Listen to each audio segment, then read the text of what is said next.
those of you who don't know what cervical screening is, I basically got a letter about a month ago from the Public Health England saying, "Dear Ramona Puma, you need to have your cervical screened for, you know, any signs of cancer basically, and you do this on your 25th birthday." And my 25th is almost approaching. I just thought it was really early that they would send me the letter like 3 to 4 months before my 25th birthday, but I just left it, and I was going on holiday anyway, so I didn't really think much. So I went on holiday, and then I came back, and then I got another letter saying the same thing, and it had a booklet as to what it is and whether I wanted to opt in or opt out. And if I wanted to opt in, all I had to do was phone my surgery.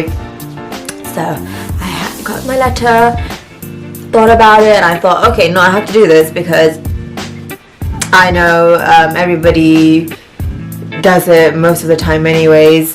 So I just called up my surgery, made an appointment, and that was it.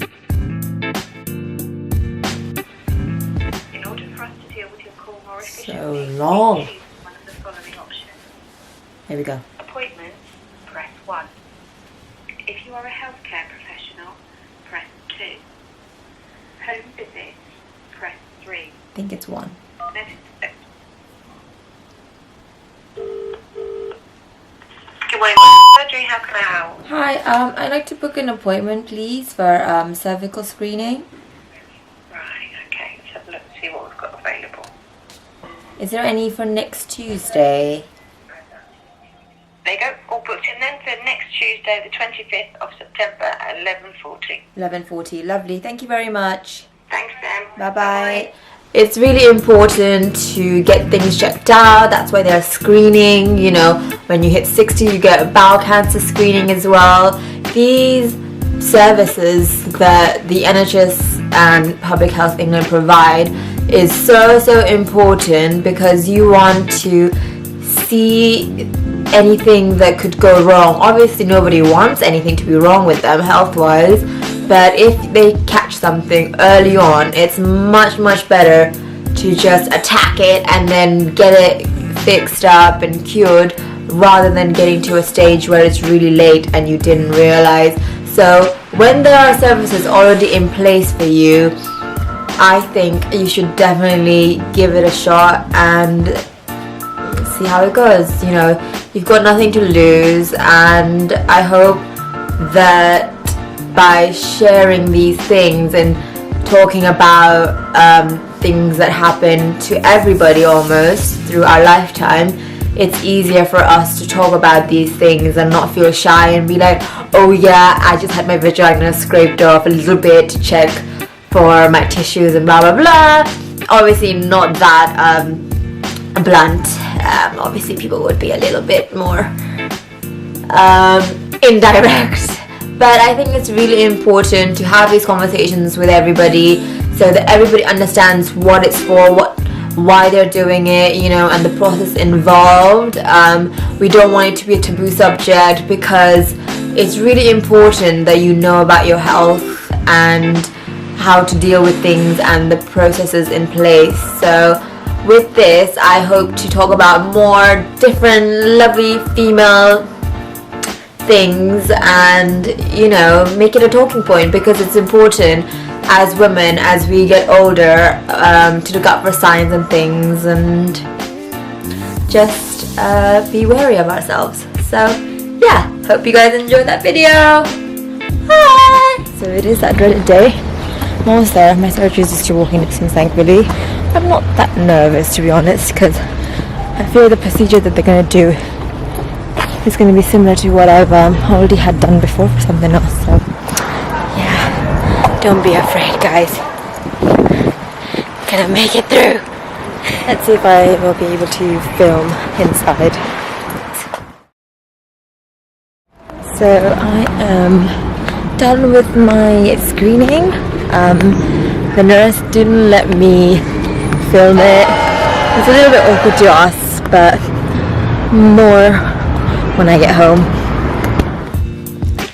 Hi all, so I'm back home now and I've just had my screening done. So I asked the nurse when I got in if I could film just, my face area to see my reaction whilst the process is done. And he just looked at me like, no, I don't allow filming. And then she asked me, obviously, oh, why do you want to film? Don't mind me chilling with my mango banana smoothie. Mango's not very good for smoothies because they don't have much taste. So I'm not gonna make that mistake again. Anyways, like I was saying, so she asked me, why do you want to film? And I had come up with an answer as I was walking to my surgery, and I replied saying, oh, I just want to document my life and things that I go through. And she just gave me a really weird stare, and I think it kind of threw her back a bit, so she had to rethink, and she just told me about the procedure. So basically, girls, this is what happens. You get in. I was wearing these trousers, so they're nice and loose, like colette type, so that it would be easy to take off and put on. But I think it would have been way easier if I had worn a skirt, a long skirt, but I just thought these were the easiest, so I went with this, and had to take off my underwear, take off my trousers, put it on a little chair. Then you lay, they have those therapy kind of beds, but those clinical beds. There was tissue.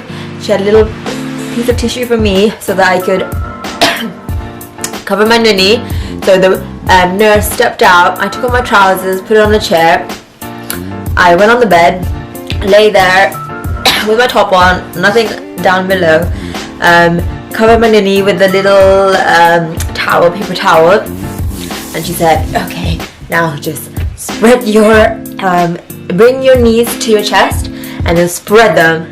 So I brought them and I spread them. She said, nope, a bit more. And then all the way down to the ground. And then it was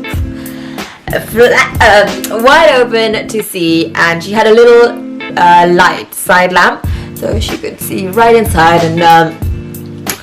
And this is my first ever clinical cervical screening. So she said she was going to use the smallest swab because it's my first time. I was just thinking, okay, how big do they get?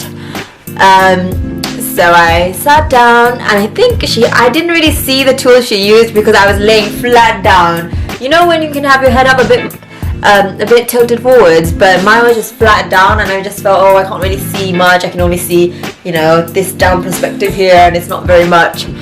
So I think she used like a little tube thing, and then she put it in. So it is invasive, so they will put something inside your vajayjay, ladies. So be warned of that. She put a tube inside, and then it wasn't finished. I thought that was a swabbing bit, and then she said, okay, now I'm just gonna put a little brush and brush the sides so that she can get a bit of my tissue of my cervical area. She said, oh, it's gonna feel like period pain for some people, as they describe it. And I just thought, my period pain is really bad. Well, it used to be bad until I turned vegan, but that's another episode for another video. And I just thought, oh, okay, this is gonna be more painful than I thought. It was fine when she put the tube in. It just feels a bit weird. And then she has the brush, she pushes it in, and then she brushes up the side. And it honestly doesn't feel like that much. You can just feel it a little bit, but I wouldn't describe it as a period cramps. So yeah, that was fine. And when it was all done, and she took it out, she removed it. So, oh, you can put your clothes back on. Literally lasted a minute, 2 minutes. It felt really, really short.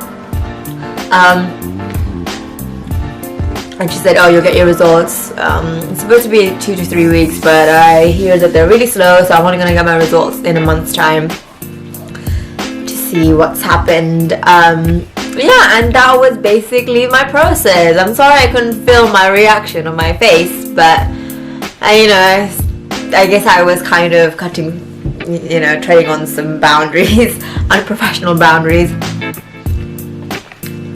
But hey, I was only going to make my face, but oh well.